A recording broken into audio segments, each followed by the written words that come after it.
PT Swayasa Prakarsa Tbk memulai tahapan awal menuju lantai bursa dengan menggelar book building pada 24 hingga 27 Agustus 2026.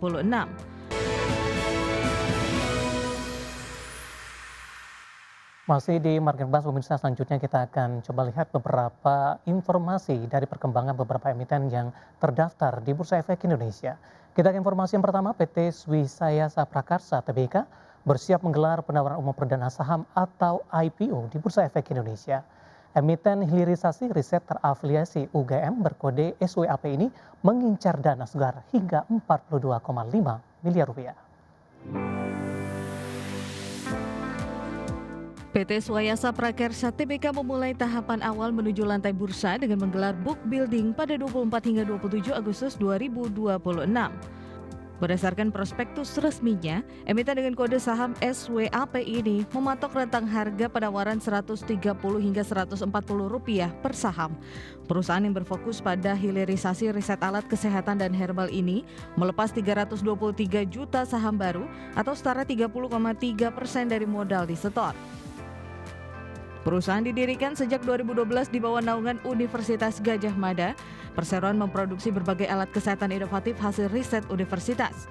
Portofolio produknya mencakup perawatan luka, bedah saraf, kedokteran gigi, hingga alat bantu pernapasan ventilator.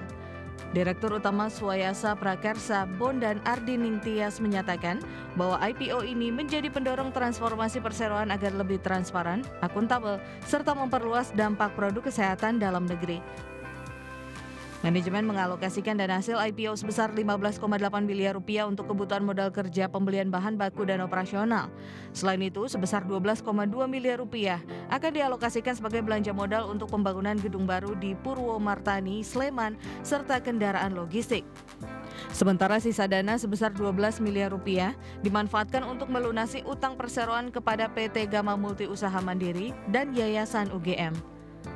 Berbagai sumber IDX Channel. PT Kobeksindo Traktor Tbk secara resmi memperluas jangkauan bisnisnya ke sektor solusi intralogistik terintegrasi melalui anak usahanya PT Kobeksindo Equipment. Langkah diversifikasi usaha emiten alat berat berkode KOBEK ini ditopang oleh pertumbuhan pendapatan kuartal kedua sebesar 13,2%. PT Kobeksindo Traktor Tbk terus memperkuat lini bisnisnya dengan memasuki industri solusi intralogistik terintegrasi. Berdasarkan keterangan resmi perseroan, Direktur Utama Kobeksindo Group Andri B. Limawan menjelaskan bahwa perluasan ini dilakukan untuk menjawab kebutuhan pergudangan modern. Langkah strategis ini dikelola melalui anak usahanya PT Kobeksindo Equipment dengan memperkenalkan teknologi rantai pasok dari Jung Hendrich. Dalam ekspansi baru ini, perseroan memperkenalkan teknologi Anton Pick-to-Light System untuk pertama kalinya di pasar Indonesia. Teknologi ini memanfaatkan panduan visual untuk mempercepat proses pengambilan barang oleh operator di dalam gudang. Selain itu, perseroan juga menghadirkan UPC Shuttle Racking System, otomatis serta Electric Forklift seri EFG untuk mendukung efisiensi operasional sistem logistik pelanggan. Ekspansi portofolio ini didukung oleh kinerja keuangan yang solid sepanjang semester pertama tahun ini. Hingga triwulan 2 2026, perseroan berhasil mengantongi pendapatan sebesar Rp1,02 triliun atau tumbuh 13,2% dibanding periode yang sama di tahun 2025. Manajemen menyatakan bahwa lonjakan pendapatan tersebut terutama ditopang oleh penjualan unit alat berat yang melesat hingga 47% secara tahunan. Berbagai sumber IDX Channel. Pemirsa, Bursa Efek Indonesia berencana mengubah batas minimum harga saham dari Rp50 menjadi Rp1 per saham. Direktur Utama Bursa Efek Indonesia Jeffrey Hendrik menyatakan rencana ini sebagai upaya Bursa Efek Indonesia untuk memperbaiki proses pembentukan harga atau price discovery. Bursa Efek Indonesia berencana mengubah batas minimum harga saham yang diperdagangkan di pasar reguler dan pasar tunai dari Rp50 menjadi Rp1 per saham. Rencana itu bertujuan memberi ruang perdagangan yang lebih luas, terutama bagi saham-saham yang saat ini stagnan berada di level Rp50 per saham. Sebagaimana diungkapkan Direktur Utama Bursa Efek Indonesia Jeffrey Hendrik, rencana ini disebut sebagai upaya Bursa Efek Indonesia memperbaiki proses pembentukan harga atau price discovery. Selain batas minimum harga, Bursa Efek Indonesia juga berencana mengubah batas harga auto reject atas dan auto reject bawah. Rencana Bursa Efek Indonesia menurunkan batas harga minimum saham yang dapat diperdagangkan di pasar reguler dan pasar tunai menjadi Rp1, dinilai tidak sekedar mengubah angka yang tampil di layar perdagangan.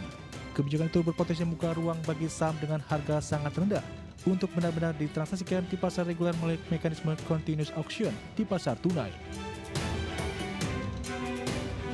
Head of Research Kiwam Sekuritas Indonesia Liza Kamlia Suryata mengatakan, perubahan tersebut akan membuat harga saham yang selama ini tertahan pada level Rp50 memiliki ruang pergerakan harga yang sangat luas.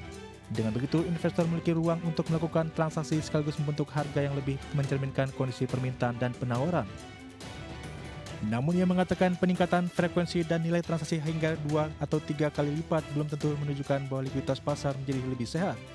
Lisa mencatat investor retail perlu mencermati risiko dari perdagangan saham dengan harga nominal yang sangat rendah.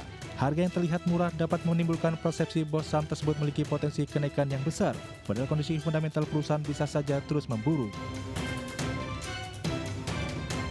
Berbagai sumber untuk iDiactional. Beralih ke informasi komoditas, pemirsa, harga emas naik ke level tertinggi lebih dari 3 bulan di perdagangan Jumat 21 Agustus 2026 dan berada di jalur kenaikan mingguan ketiga secara beruntun, dibantu oleh penembusan maksud kami di atas level-level teknikal kunci karena rencana dukungan pembelian kembali US Treasury membebani dolar Amerika Serikat. Harga emas spot naik 2,4% menjadi $4.623 per troy ounce dan sebelumnya menyentuh $4.631, tertinggi sejak 15 Mei 2026. Sedangkan emas berjangka Amerika Serikat ditutup naik 2,4% di level $4.680 Amerika. Harga emas telah naik lebih dari 5% di pekan lalu, yang juga mencakup kenaikan satu hari terbesar sejak awal Februari yang tercatat di perdagangan Rabu. Goldman Sachs mencatat permintaan opsi emas telah meningkat tajam di tengah permintaan baru untuk lindung nilai kebijakan makro global menciptakan penguatan harga mekanis baik ke sisi atas maupun bawah. Di saat yang sama, dolar Amerika terpuruk mendekati level terendah sejak pertengahan Mei karena investor mempertanyakan apakah upaya Departemen Keuangan Amerika Serikat untuk menenangkan pasar obligasi justru bisa berakhir merusak kepercayaan terhadap dolar Amerika Serikat.